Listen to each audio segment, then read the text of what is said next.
Live, LinkedIn, YouTube, Facebook, Twitter, and anything else I forgot. Here we go. Hello, Smart Money Tree podcast listeners. Welcome to this week's show. My name is Kirk Chisholm, and I'll be your host. So today I'm joined with my good friend Doug Hagren. Hey, Doug. Hey, Kirk. How you doing today? Good to see you. I'm doing great. For me, today is Christmas. Actually, it's better than Christmas, as my son said this morning, which is awesome as a father to hear. On Christmas, well, for those of you who don't celebrate Christmas, you'll just have to play along. Pretend like you do, right? So at Christmas morning, everyone's excited before the night before, like, oh, I can't wait for Christmas. It's awesome. Nobody can sleep. My kids are up till 2 in the morning, and then they wake up at 3 in the morning for Christmas. It's like just a crazy time. And as a parent, you're like, can we just start Christmas at 10 in the morning, please? Like, this isn't Christmas for me. But all that fun stuff, right? And it's just like that feeling of like, just anticipation of like all this awesome stuff and this surprise. That's what I felt like last night, Doug. You know why? Because this morning we had the first day of our backyard hockey rink, or as I call it last year, my winter pool.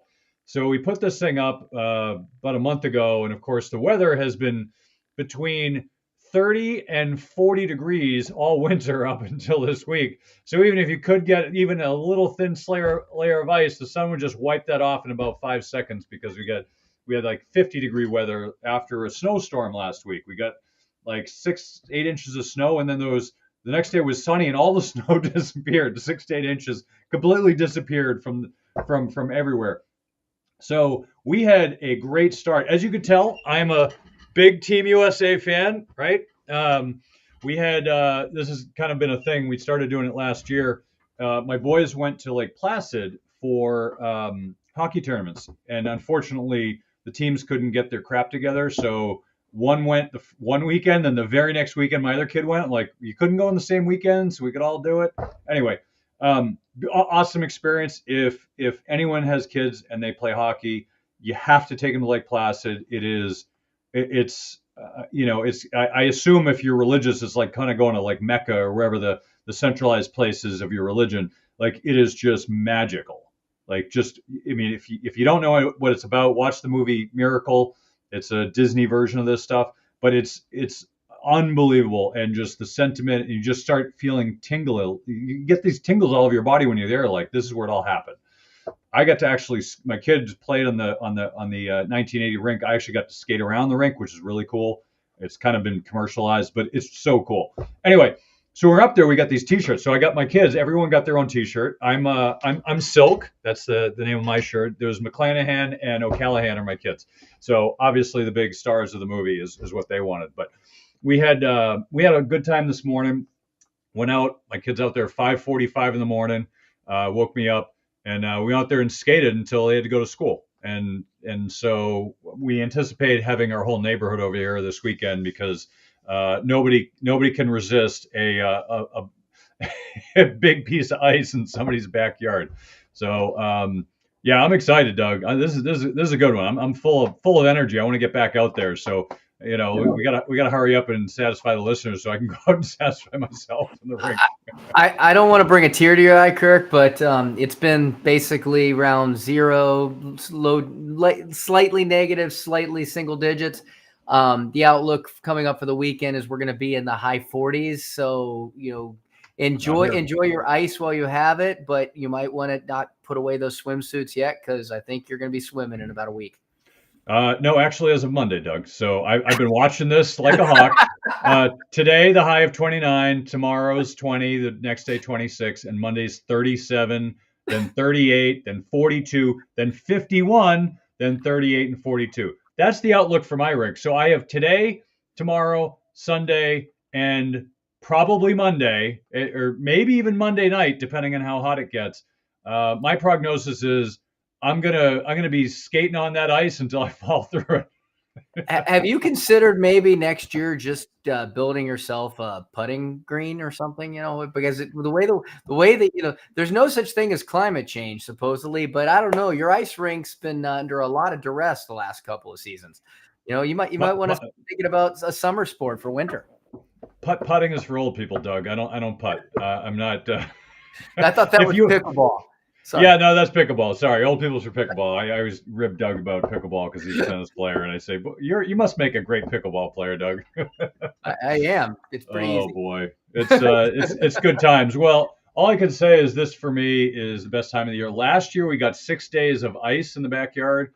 My break even for doing the rink is 5 days, so we were a win last year. This year we got Friday, Saturday, Sunday, maybe Monday. So I've got 3 to 4 in there. We'll see. Maybe we can squeak out 5, but I'm hopeful now that we're towards the end of January that we might get another one in February. But honestly, with this climate change going on, we're having a warm winter, so we'll see. We'll see what happens from here. But all I know is I'm enjoying the moment, and I will keep all the listeners informed. I might do an episode just from the rink, just because why not?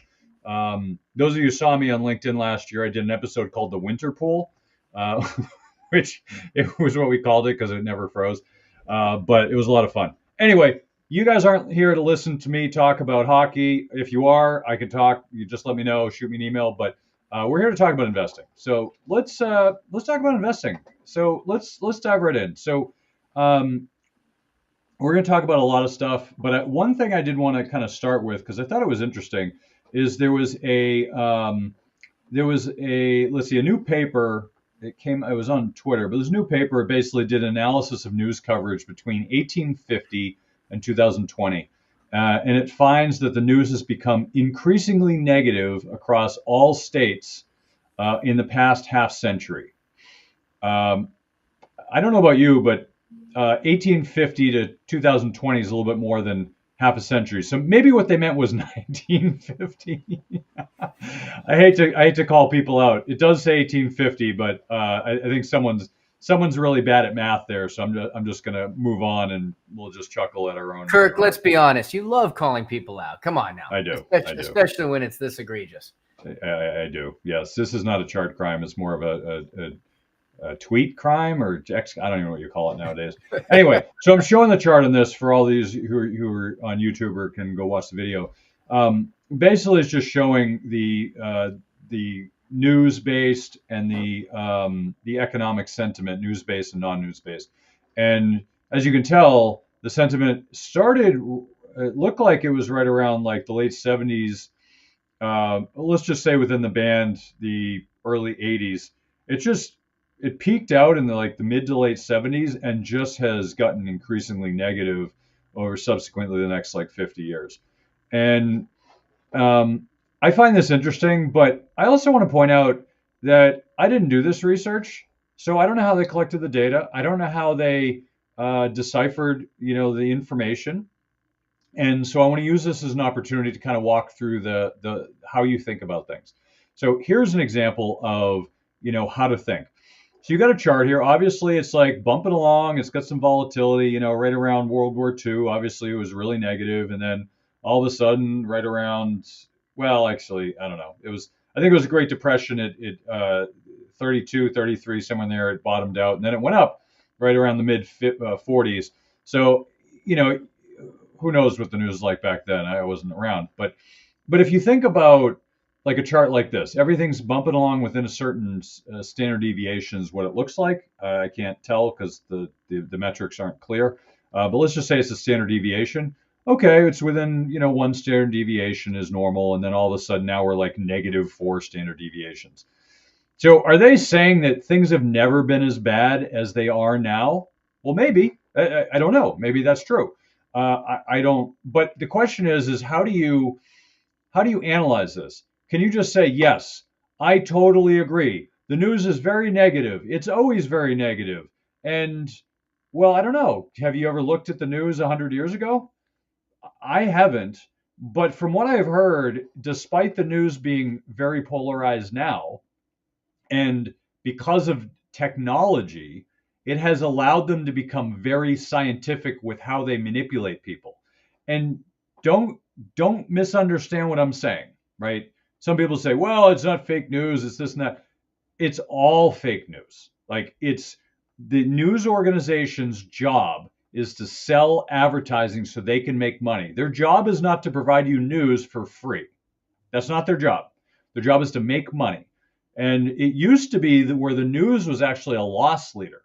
That was actually a thing when I was growing up. Like, you did the news, that's a loss leader. They gave you the news, not this hyperbole and train wrecks every 5 seconds on the news that it is now. It was a little bit more news related. That being said, from what I understand, there have been periods in time in our history where things were very polarized, and I don't know if the news ever got that polarized, but I imagine it probably did, right? Um, so, and there definitely have been times where the news has been false or manipulated by other entities. And I think Benjamin Franklin, I think he wrote a book about how he did this to one of his competitors. I think I forget what it's called, but it was one of the Benjamin Franklin books or papers, booklets that he did. And he talks about how he did this to his competitor. So just understand that this has probably happened in the past, not to the degree it is now, but certainly it's not like everything was perfect and nothing, and all of a sudden everything's terrible, because our perspective is that we only know what we experience. So if we experience something, then most likely everything else is going to be colored based on that experience. So if the market has gone up for 15 years and you started investing in the market 15 years ago, then your experience is the markets always go up. They never go down. Even when they go down, they go back up, right? In COVID, right? Oh, it was down briefly and it went back up. It never goes down. I think we had 1 year where the market broke even, but I can't remember the last time it was negative, except for 2021. So people's experience have been skewed based on recent experience. Call it recency bias. But if you look back in history, it may have been different. Now, the data points here may also have been skewed because what were they looking at? Were they looking at newspaper headlines? Were they scouring the news for words and word placement? Maybe people phrased things or had different slang before. I don't know. Like, all of this matters. So when there's a data study like this that says, oh, there's heavily negative bias in news-based sentiment, to me it feels like that's accurate. But I'm only going based on my life experience. I don't know what it was like 150 years ago or 170 years ago. So just keep those things in mind. This is one data point to use as an example, but when you look at stock charts, it's the same thing. We point this out on the show all the time, and how people will take a narrow band. I even called it out last week. We had a chart on. It'll take me a while to pull it up, but it was a chart, and it was based on comparing two time periods, and it was on a base of like 4 or 5 months. Well, that's a terrible chart. Like 4 or 5 months is nothing. I could take any two charts. I could take the chart of Chilean sea bass prices and compare it to the price of hiring a Sherpa in Mongolia. Like, no relation, but hey, look, they're correlated. People do this all the time, and it sickens me that this happens. So when I do it on the show, I try to call it out because I'm doing it to provide another example, not to commit a chart crime myself. Because we do rip on enough people that I don't want to be a hypocrite. And but sometimes when we see it, and here it is, I'm going to show the chart. This is the chart, the inflation cycle mirroring the 60s through the 80s. Now, in my head, we showed this last week, and this is not an example of the short period, but it's an example of trying to do an overlay and saying, oh, look, it's exactly the same. It happens to correlate. Will it continue? I don't know. I suspect it might, but I don't think it's going to look exactly like this. I think that would be kind of more of a higher expectation than you should have. Do I think inflation is going to go back up? Yes, I do. I was wondering how it was going to happen until the Hamas attacked Israel, and until then, I was thinking, how's inflation going to get back in the picture? Then that attack came, and lo and behold, now we've got inflation back, and it's from what I've heard, and shipping rates have gone up 15% in like the last week or two, and the container ships have to sail way around the high conflict channels now, so the shipping costs have gone way up. It hasn't necessarily got impacted on the prices yet, but it will. Point being is that higher inflation is ahead of us. It's not going to continue lower. We had a little bump up in the last time, like 0.2%, but That's nothing yet. But I do think we're going to start to see higher inflation, and you should prepare for that. So while I don't think it's going to mirror this chart, if it does, I will definitely call myself wrong because I think it's just wishful thinking that it'll compare exactly. Is it going to be similar? It might be. I think we'll definitely get higher inflation than we are now. We might get to 5 or 6 again. I don't think that's out of the realm. Will it get to double digits? A lot has to happen for it to get to double digits, and I don't see that in the cards. But who knows? We get the price spikes, the oil gets shut off in the Middle East, or there's a war, or some big thing happens in Europe. Yeah, it very well could go up, but I can't tell the future, so I can't say. So, Doug, what are you seeing out in the world today? Well, what interesting. You made one of the things you said that I thought was what I thought was poignant is I actually knew someone that was just out abroad, and they were having a conversation. I forget which country they were in, and I thought it was really funny. They said, what's really interesting is the difference between us and Americans is we know that our media is manipulating, and you don't. Yeah, that was last week. Yeah, we talked about that last week. Yeah.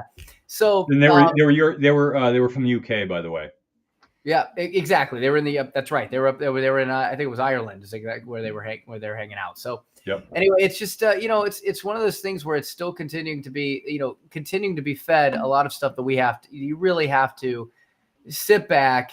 And I always tell my kids, take a moment where everything you're being told, everything you're being heard, think deeper, look deeper. This does not necessarily mean that you sit there and always take the opposite side of it either, because there's certainly plenty of people that will manipulate that data for you as well.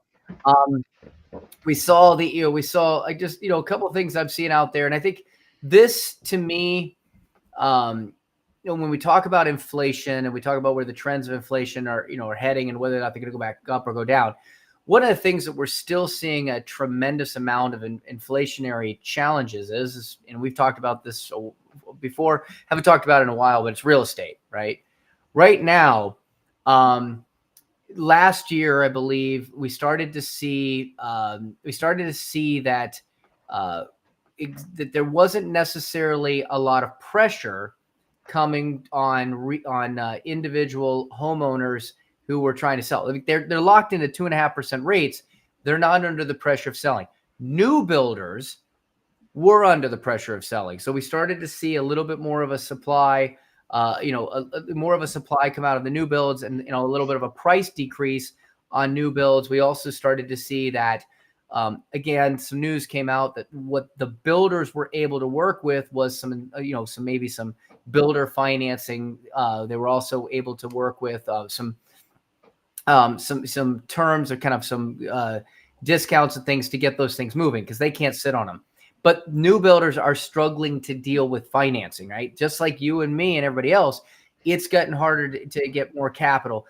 We just more articles and more trend lines are coming out showing that it is going to be increasingly difficult to get capital, and lending is tightening. And there are some data that says we haven't seen this type of potential lending tightening since as it's a precursor to previous recessions. Okay, because typically, what is one of the challenges that you run into? In order to have an expanding economy, you've got to have access to capital. Just like your household, businesses have got to be able to use capital to grow. A lot of businesses will deal with will deal with leverage in order to be able to get through payroll, to finance short-term, bridge needs like immediate costs like payroll.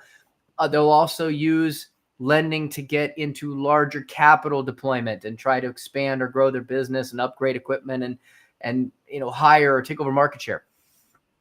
So this is becoming a bigger issue. Yes, interest rates have started to come down a little bit. Okay. But they have not, the Fed has not announced cutting rates yet. There's an anticipation, I think, was it 492 rate cuts this year, last I heard, Kirk, against the Fed maybe applied to. Now, what is it, 9 now, they think? The Fed has not implied any of that. So even if the Fed comes to the middle ground, rates are still higher. And now you're starting to see that some of what I would call the real estate permabulls, who have said everything's going to be fine and dandy, I'm starting to see some cracks in that armor. Although with unencumbered confidence, they don't want to admit that the impact of this, but we have gotten back to where we were at extremely unusual lows of interest rates for a long time. Okay. And people got used to 2.5% and 1%. We're back to where it is along greater lines of historic averages. Okay. And it's going to take time for markets to adjust to that. The issue is we still, they're still, we're still seeing housing major disconnect between the value of housing and what equivalent rents would be. We're still seeing rising rents. And so when we talk about inflation cutting back and following the trend line you were just showing on that chart, it's going to be very difficult to see all of a sudden a significant drop in inflation when what was leading to the rise of inflation was so significantly below average norms for access to capital, for financing. It's mathematical, right? If you can borrow, if every Tom, Dick, and Harry, and I guess I could throw in Tina's and anybody else, so we're not, being, on one side here, don't want to be accused of, of being generous. Tom, Dick, and Harriet. How about that? Tom, Dick, and Harriet, right? But if we take a look at that, how, and this is simple math, and this is the thing I'm struggling with belief out there, because it's simple math. If the lower payment that you can get in 2.5 is able to be covered by a significantly larger number of people, and during a time in which we had tremendous money supply in the economy, okay, that money supply is starting to get reabsorbed. There's still charts out there that show there's quite a bit of money supply that's still, even though we're showing a huge drop in M2, the biggest drop in M2 money supply that we've probably ever experienced, that a drop does not mean it's all evaporated. It's still out there. So we gave a ton of people money, and then we gave them is incredibly low monthly burden on the financing of real estate. That is going to significantly skew supply and demand, right? Because there was no supply. People were moving. You're locked at 2.5. Where are you going to go? You like your house. Lots of people were buying. Now we're at this lock here because now it has gotten more expensive even if rates aren't at 9% or 8%, even back at 5 or 6, the charts, the numbers, we've gone over this ad nauseum, have cut out a significant number of people who could afford it before. Now, there's going to be time to come back to equilibrium, but what's happening is we're still seeing housing prices go up because there isn't that many homes. And if not that many homes, you're still going to see that the homes do go on sale are going to be under a pressure of, being able to demand more. But what's the point of this? It all trickles back to inflation. Okay, because of where we were at the incredibly increase of these values and lower interest rates, the higher interest rates, the supply and demand, very unlikely that we're going to be able to follow the trend line of the chart that you were talking about, Kirk. I agree with you. I don't see it. I mean, call me wrong if we end up being wrong here, but how I think the impact of the cost of housing, which is not, which falls into inflation in a number of different calculations. But the key to that is there is such a strain on household budgets. There's such a strain overall on overall costs. We still have, although we've started to see orange juice is cheap again, we're still seeing that a lot of the foods and things that we need are still being very expensive. And again, if shipping rates just went up, it's going to be harder to get it here. That leads to costs if that doesn't come back down. Do I think that it's going to end up coming back down at some point? Potentially. But I also think there's a lot of speculation still going into 9 cuts that seem to feel that all of a sudden the Fed is going to drive us back into 2% or even negative interest rates. It's just not happening. Yeah, no, it's interesting. So one of the things I want to point out a few things here, because you're right, Doug. I think we're in a precarious position when interest rates are really driving everything. They really are the linchpin of the financial system. So I want to share this chart from last week, and actually it was earlier this week. So it's no surprise to anyone that the SEC allowed Bitcoin to become an ETF. So I think 11 different companies created ETFs around Bitcoin. And what I find funny is all of you should watch this, not because it's Bitcoin, because I don't really care if it's Bitcoin or something else, but just watch what happens. I talked about it last week, but try to monitor it every day, but don't monitor it for the price. I don't really care where the price goes, right? Forget the underlying and what it is. But look through the process, right? So the SEC announced they were going to allow these 11 ETFs to move forward. They started trading, I think it was Wednesday or whenever it was, Thursday last week. And immediately there was a bump up and then they just dropped like a stone.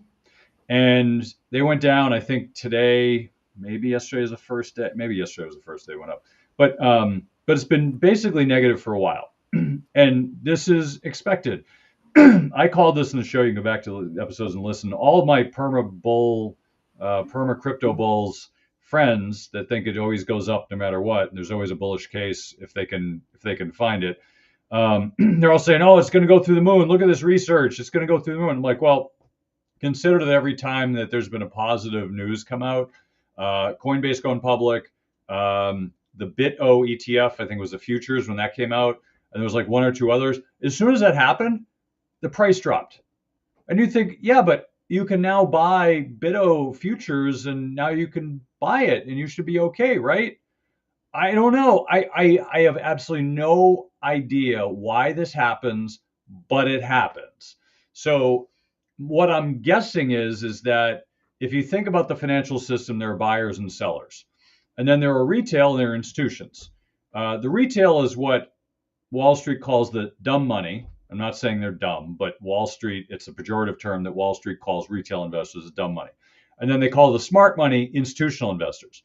Now, that doesn't always mean institutions are smart and retail is dumb. Not always, right? But that's just what people call them in the industry. The industry technical terms. They're really, pejorative. But anyway, so point being is what typically happens is if the institutions see that the retail public is doing something in mass, they try to take the other side of it, right? So look at the movie Dumb Money, which I think was based on a book, but it was a somewhat funny movie, which really talked about the meme stocks of, was it 2 years ago? And what basically happened was there was a bunch of hedge funds shorting shares of certain stocks. GameStop was the more notable one that they had mentioned, but AMC and a few others. And they were shorting them because they didn't like the financials and thought, well, eventually they're going to go to zero, so we're just going to short them. And then the retail public said, F you institutions, we're going to buy. And everyone started buying and buying. And all of a sudden there's this tidal wave of retail money that was saying, go to the moon. And everyone kept buying. It went from like whatever the beginning price was, like $13 up to like a few $100s in some of these stocks. And it was like crazy. And so it bumped the price up. And of course, one of the hedge funds, I think it was Melvin Capital, went bankrupt because they were shorting it the whole way up. And if you know anything about shorting, the reason it's dangerous is exactly this, is the downside is unlimited because you can lose an infinite amount of money because a stock can go from $1 up to $1 million, but the stock can only go lower from $1 to zero. So if you're buying a stock, the most you can lose is all of the money you put up. But if you short a stock, you can lose all the money you put up plus more, right? Because what happens is if you're shorting a stock, you have to buy it back. Well, if everyone's buying, there's no one to sell, then you're paying a lot more for the price, and then, hence you end up losing a lot of money. So all that being said, when the Bitcoin ETFs came out, they started to drop. My guess, if I had to hazard a guess, is that the institutions saw it as a great time to sell into a crowd that's buying.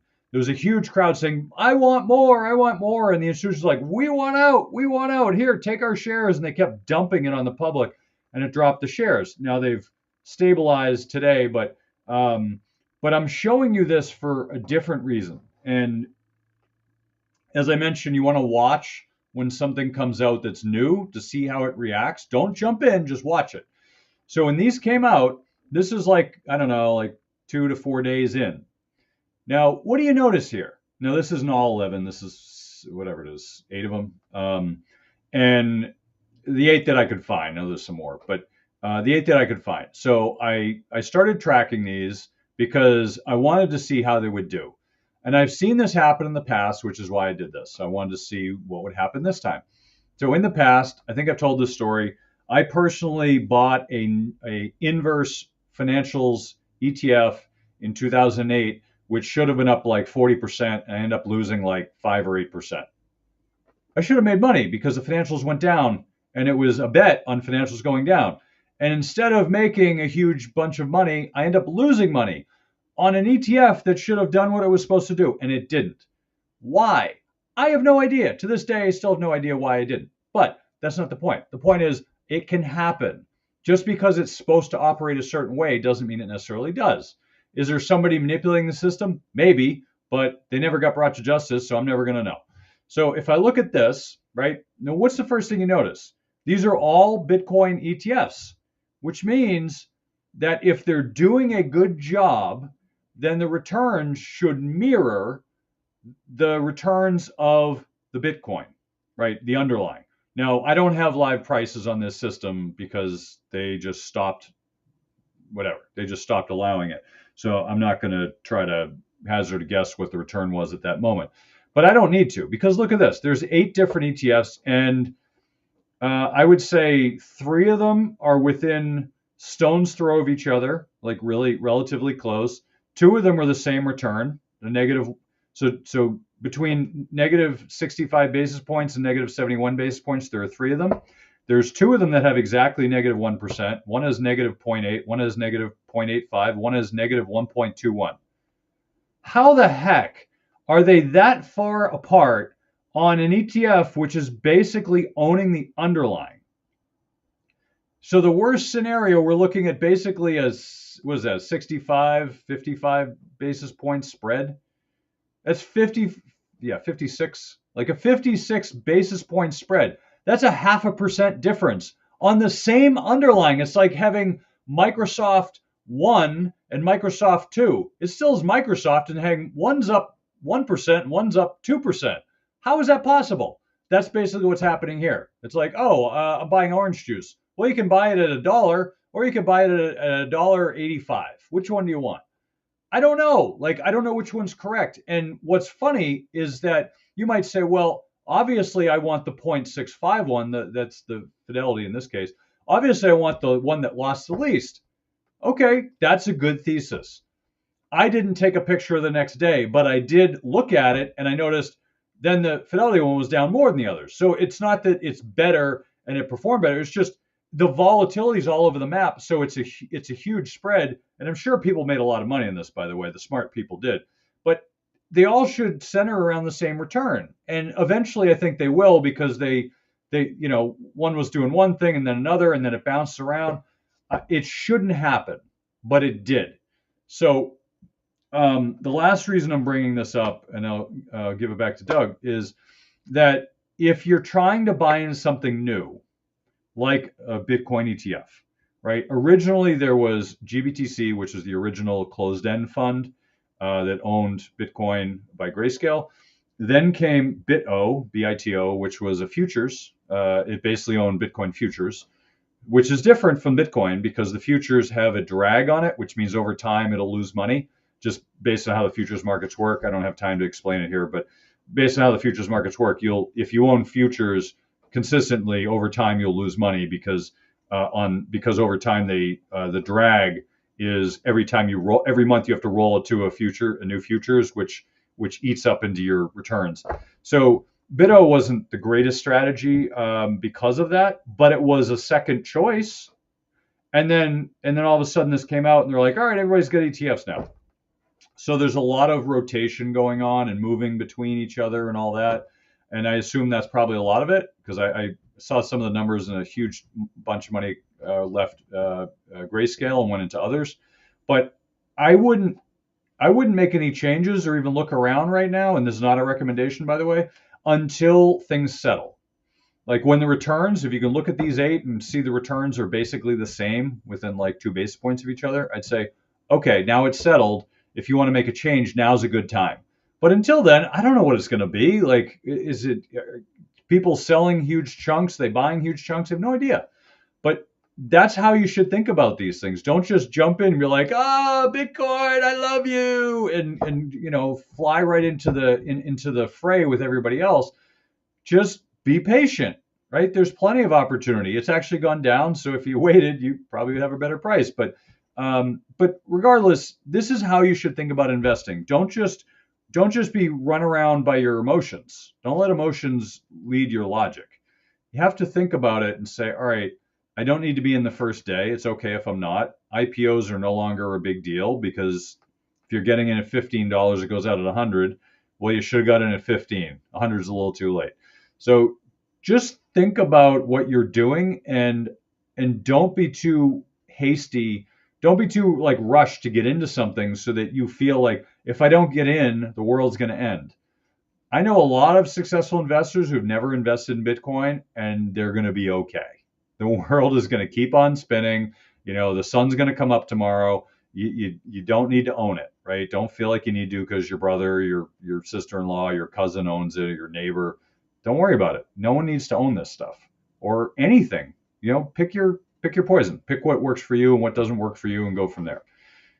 Doug, you're up.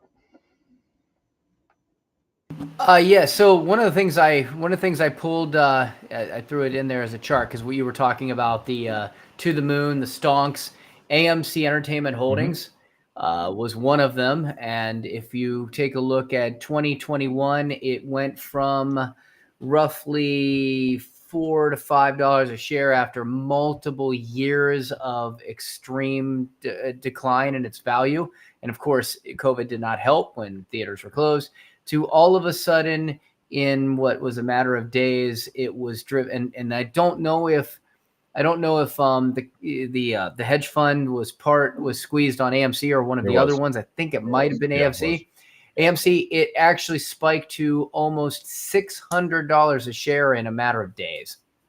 So, that the impact of a short squeeze on that and just driving up. And so that was a huge trend a couple of years ago of basically trying to get social media to rally to buy these companies that were, because if Melvin Capital used to publish who they were shorting, right? And a lot of these hedge funds would then publish who they were shorting, which then, because that became public data, then the power of social media, which, say whether you like it or not, it can certainly rally for a cause, brought basically rallied to say, well, if we take the power of all of us and bet long against the published reports of shorts, then we can hold out longer than they can, force a short squeeze.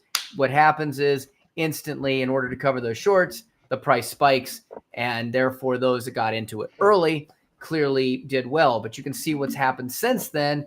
AMC is now back to $4.42 a share. So unfortunately, and this is the scary part for investors getting involved with this, if you were one of the late comers to it, you ended up buying it at $300, $400 a share, and you can see what the impact of that ended up being. The other thing I wanted to talk about, there's been a new report. University of Michigan just published the Consumer Sentiment Report. And interesting enough, I think I like this because it ties into a couple things. We've got our presidential year that's going on right now with the election. We also have the conversation we had about the media and the impact, and the impact that it has. Interestingly enough, so we had been in a extremely bearish consumer sentiment for quite some time. We have seen a significant spike in consumer sentiment that just rolled out. I'm trying to get my screen here to kind of look at the data of where that ended up transpiring. Hold on. Actually, some stuff I haven't saved yet.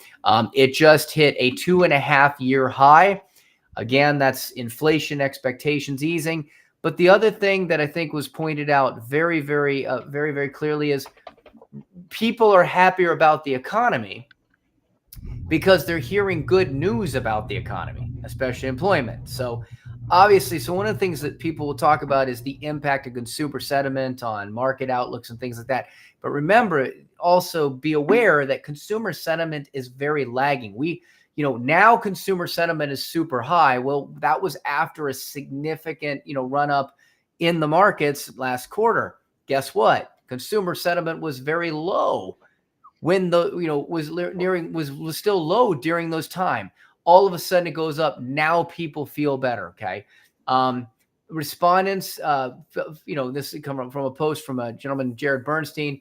Respondents have been less likely since 2022 to hear good employment news than pre-pandemic, even controlling for the strength of the labor market. So again, as long as the news was coming out and they weren't getting positive news, then that created that emotional reaction, that bearishness. Now we're starting to get good news. Why? Because we're starting to hear, oh, how many people are talking about these rate cuts? Oh, wow. Okay, now I'm feeling better. So we are extremely emotionally manipulated by the information that is given to us by means of mass media channels, which now, of course, includes social media, which some could argue now is the greatest mass of them all. The other thing that was interesting is taking a look and comparing the University of Michigan consumers' sentiment with incumbent vote share in presidential elections. And this chart goes back to, it looks like, elections leading back to 1976. And so basically currently where we are, based on a higher level amount of consumer sentiment, we are sitting at a point right now where the expected incumbent share of a two-party vote, like, again, obviously the election hasn't happened yet. But if we go back to the last election that occurred, I'm trying to find it on the system, here, 2020. So 2020 consumer sentiment was right at about 80. Incumbent share of a two-party vote was below the blue line. Well, what happened in 2020? We had a changeover of the incumbent and we got a new president. Now, I'm not going to get into, many of you out there have opinions on what happened to that election. This has nothing to do with it. 1980, obviously what happened? We came out of Jimmy Carter to President Reagan. Look at where the blue dot was at that point in time. The incumbent share of the two-party vote based on consumer sentiment. Now we go back to some of the re-elections, 1996, 1984. We look at the incumbent share based on where consumer sentiment is and was. There's been some anomalies and some outliers on this. Obviously, 2000, where consumer sentiment was well over 100, but in 2000, 2000, was a, of course, that it was a, 2000 was a year. I'm trying to think, where my terms on that. So 2000 would have been, was that the election that after, I'm forgetting who was elected in what year. So I'm sorry. I'm starting to think that was Bush going into Obama, I believe, if I've got my time rated there. But either way, going into Bush from Clinton. Obama started in 09. Clinton. Thank you. I was thinking it was Clinton to Bush. Sorry about that. My apologies. I was getting off by a decade there. So obviously there are some outliers there, but you look at where consumer sentiment is, and this should really not be, overly a surprise to anybody. The better consumer sentiment ratings are, the better that is going to sit for an incumbent, right? So where they're looking at right now, currently, right on the line, just at that 80. Again, it's not just one metric of, obviously, the political elections. There's a lot of other variables going that go into that, but certainly, this would be bullish for the Democrats if this consumer sentiment is maintained. Obviously, it's only January. Got a lot of time to go between now and November. It'll be very interesting to see what happens to consumer sentiment between now and then. But I want to remind everybody, if the media has a significant influence on consumer sentiment, just be aware that what is being put out there has an impact on how that's going to drive that narrative. Now, Obviously, they can only do so much. If all of a sudden the Fed does not come back and cut rates 900 times like has been predicted out there, then the stories may start to come out that may counter, and they may not have a choice as to say we're going, that the outlook is going in a different direction, and consumer sentiment may fall. So I just find this is an interesting one to track. We are in a presidential year. Causation, correlation, we talk about it all the time, but certainly there are some trend lines there about presidential elections and consumer sentiment. No surprise to anybody. If we're happier about how we feel, we're more likely to be happy about the status quo. That's true. That's actually really important. Oh, I'm getting an echo here. It's actually a really important aspect of this is how people feel about the economy and consumer sentiment.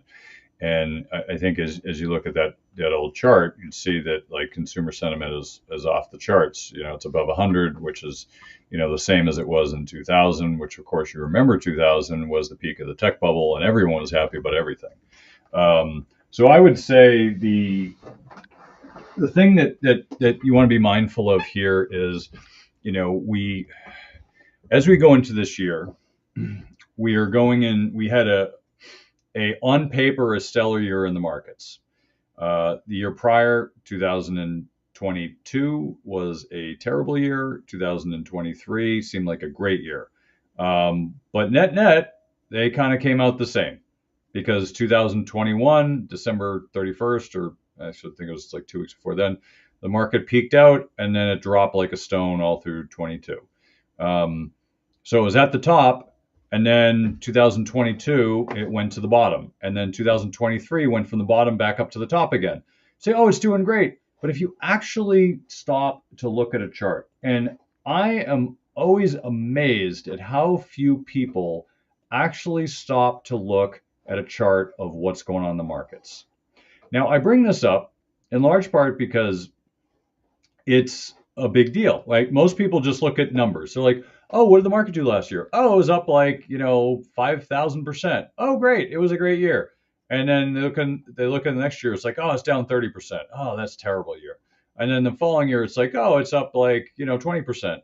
But if you actually look at a chart, and the last 3 years are a good indication of this, if you look at the last 3 years, it actually hasn't gone anywhere. So starting in 2021, let's say January of 21, the markets were at the low point. And then by the end of 21, they're at a high point. 22, they went down to a low point. It's not the lowest in January, but the calendar year is actually a good marker. The low of 22 was actually in October. And then it went up a little bit. And then last year it was up. But if you look at the big scope, pretty much for the last 3 years, the market has gone sideways. Now, the range is relatively large. I want to be clear. But it still hasn't gone anywhere. So if you're just like, oh, the market's done great, it really hasn't. It's just rebounded off what happened the year before. And so if you look at it visually, you're like, oh, now I understand what's going on. Because if you're looking at your portfolio and like, my portfolio hasn't gone anywhere in like a while. Like, yeah, because that's how the markets have performed. And so if you're investing in an index, which most people are, then you're going to get index returns. If you're investing in something else, you're going to get returns like something else, right? You're going to get the returns that are attributed to the thing you're investing in. If you're invested in bonds, you're not going to get the same returns as the S&P 500, right? Probably not. You just have to gauge your expectations based on what you're doing. And so if you're looking at the S&P 500 as of today, the ETF, the SPY, is actually broken out to new highs, which, yay, it's broken out to new highs. We'll see what happens on Monday, but it's generally a good sign. If you close out the week on a high note, or especially all-time highs, it's a good sign. So we had a little bump in the road the first 2 weeks of the year, and things were a little rocky, but it looks like we're going up again. Apparently, people think that everything's fine and dandy, and there's nothing to see here. Go about your business, nothing to see, and everyone's just buying and flying. And I think that's kind of where we're heading for the short term. I don't think that's going to last the whole year, but I'm not surprised to see it bump up a little bit. So we'll see what happens as we enter a little bit more into the year. But I think everyone should be prepared for a lot of volatility this year. The one thing, if there was nothing else clear in the last few years, it was that there was a lot of volatility, and that's not going away. The war in the Middle East is not stopping tomorrow. The war in Ukraine is not stopping tomorrow. China is not going to stop trying to fight us, and we're not going to stop trying to fight them. Like, things are going to continue. The world's going to keep spinning, and volatility. And there's a presidential election year. So, on the positive for the year, it's a presidential election year, which in the fourth year of a presidential cycle, statistically, is a good year. Also, if January ends up being positive, typically it's the first few days of the year or weeks of the year. If they're positive, that means it's a positive year. We didn't get that this year. We didn't get the Santa Claus rally, which are also bullish. It doesn't mean the year won't be bullish, but those are typically things people point to statistically. We didn't get that. We have hit all-time highs, which statistically, the chances are if you hit an all-time high, then you're going to continue to get all-time highs. That is just how things work. Now, I was having a conversation today, and then we're going to hand it off to Doug to wrap it up. I was having a conversation yesterday with a client about this, and we were talking about 2008. Now, in 2008, in August of 2007, the market dropped about 10%. And I remember because we made some changes in August of 2007 because of that drop.